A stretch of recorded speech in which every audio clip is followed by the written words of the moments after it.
there everyone, welcome back to the channel, welcome back to yet another match preview on the Drummies Talk YouTube channel.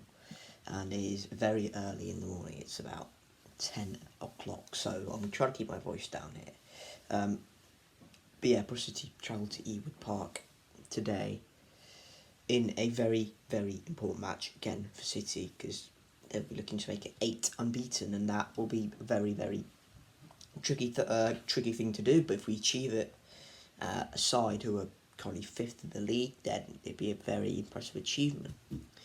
Before I get into anything though, please make sure to hit like on the video if you haven't already. Subscribe to the Bristol City channel for more Bristol City content. That is the team I support. I've got last season's shirt here. I've got this season's away kit as well. So yeah, hit the like button. Subscribe to the channel for more Bristol City content, regular news, match previews like this, match reviews as well. So yeah, Bristol City travelled to Ewood Park. Blackburn have been quite spotty so far, winning their first 3 games of the season against QPR, Swansea and West Brom. West Brom one in particular was quite impressive because they really just contained a very good Albion team.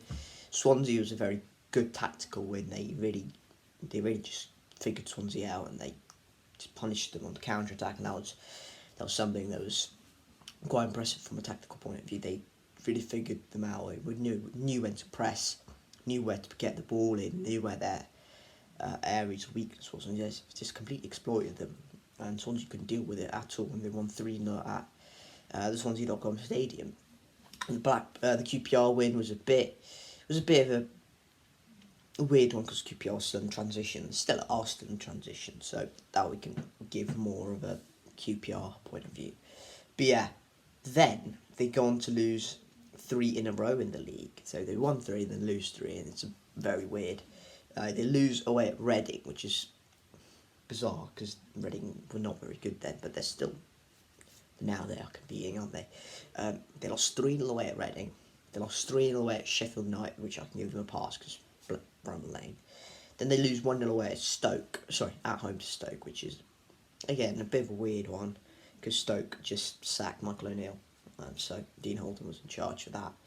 But their latest result was a 1-0 win at Bloomfield Road.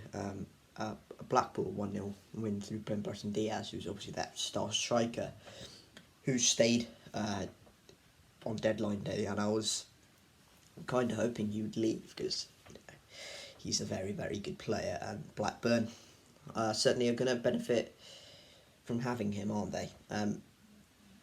On deadline day, Blackburn did complete a few deals. They signed Clinton Mola on loan from Stuttgart, left-footed defender, and they signed George Hurst on loan from Leicester City, who was on loan at Pompey last season. So a step up there. Some of the other transfer business they've done is Callum Britton from Barnsley, Tyler Morton on loan from Liverpool, Sammy Smodic, obviously well known to City fans, on a permit from Peterborough, and Dom Hyam, which is a very impressive signing from Coventry City. So Blackburn currently stays 5th in the league. John Don Thomason is their manager. They're gonna pose a threat. They're obviously gonna pose a threat, and I think this is our trickiest game of the season so far. No disrespect, because we have played some teams. We have played 2 of the teams that were in the top 6 last season and won, but they are in again a bit of a transitional period as well. But the rest of the teams we've played so far have all been below us, so potentially that may be a sign there of slightly easy fixtures, and I think we pointed that out during the reaction video. So this is going to be our trickiest game of the season. I don't have any doubts about that.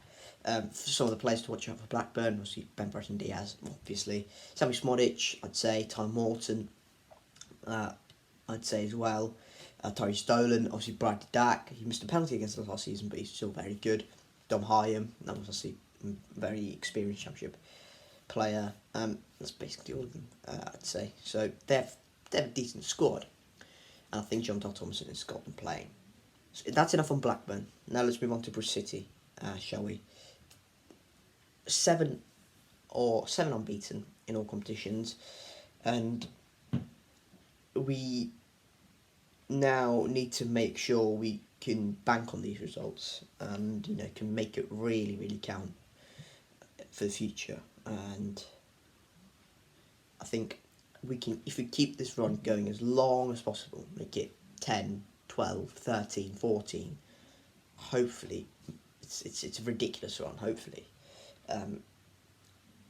And maybe we can, if we can do that, this could be the start of a very, very positive effect on the changing room, because a long unbeaten run, even if you draw 5 games or 6 games in that, it's still a very, very, very handy 6 or 8 points. And then you can start looking at the league table with some sort of hope, and you go, well, there we are, we've got this far, can we keep going, can we keep pushing for the top 6, can we push for the top 5, can we even break into the automatic challenge or something, and not just have a half, like a 5-game, 6-game run, or 7 at this point. If you exclude the 2 games, it's a 5-game run, 5-game unbeaten run in the league.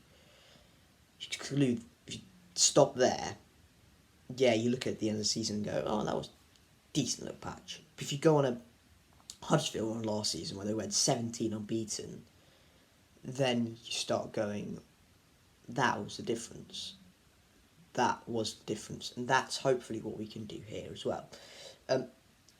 In terms of injuries, I don't think there's anything major to talk about, to be honest. I think we're fine in that department for now. I think Thomas Callis is still a bit away. Semenyo obviously came on 3 games in a row. Is he going to start? I advocated for him to start this game, and I think I still stand by that. But in terms of who I'm going to drop, I am really, really, really not sure, because they've all played so well. My leading candidate would probably be Naki Wells, but I think that would be so incredibly harsh. It's not even true. That would be ridiculously harsh for Naki Wells. Maybe we can do a Dean Holden and drop Andy Vyman into midfield, and I don't know, take a Sengo out, or take one of the midfielders out that played against Huddersfield. Take a Matty James out, something like that. Taking Alex Scott out, still be ridiculously harsh. Yeah, it's quite hard when your team's on a winning run and your best player's on the bench, isn't it? If Marge Pearson goes, it's just ridiculously hard to choose. Put him on the bench and bring him on in the 60th minute, and so do something like that, because that's where he's made his impact so far, and that's if you're going with that, then that's great, because he's gonna keep making an impact off the bench, and that's fantastic. Then keep him like that.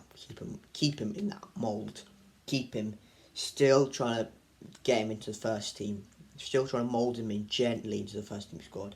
If we can do that, then that'll be great. So in terms of team, I expect it'll be Bentley in goal, Atkinson, Naismith, Viner, De Silva, Scott, probably Williams back because he was rested, wasn't he? Sykes, right wing back, which I think says a lot about Kane Wilson and George Tanner, because clearly Sykes has been preferred, who's not a right wing back. He's an attacking player. He was signed to be an attacking player. He was played a right wing back because we have very good attacking players, and he's impressed. And Kane Wilson, who was meant to be our star right wing back, has not got a look in. Really, he's not really got much of a chance.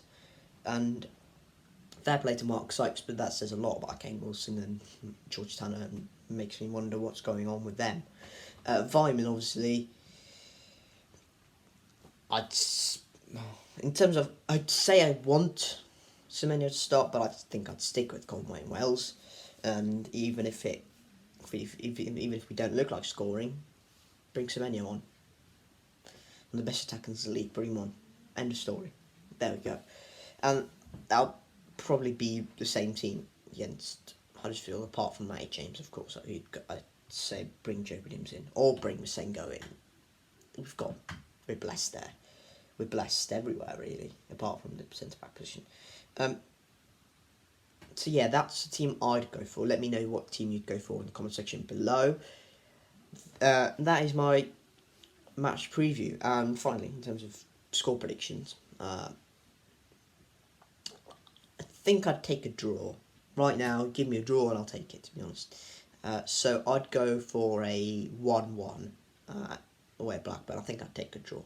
A win would be absolutely brilliant and show how far we've really come. But I think I'd take a draw right now. Thank you guys very much for watching this video. If you have enjoyed this, please make sure to like. If you haven't already, subscribe to the yet.Here channel for more Bristol City content. And yeah, match review will be out probably tomorrow on this game. Thank you guys very much for watching. Enjoy the game, and I'll catch you later. Cheers.